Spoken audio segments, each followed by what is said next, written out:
সিংগাপুৰ চৰকাৰে যেতিয়া আমাৰ SIT টিমটো গৈছিলে তাত আমাক তেওঁলোকে সহযোগিতাৰ আশ্বাস দিছিলে।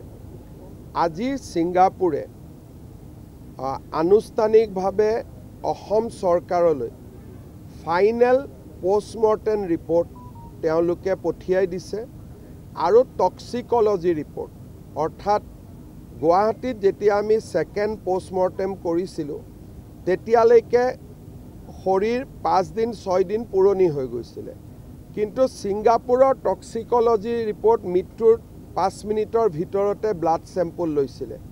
গতিকে সেইটো বহুত বেছি অথেন্টিক হয়।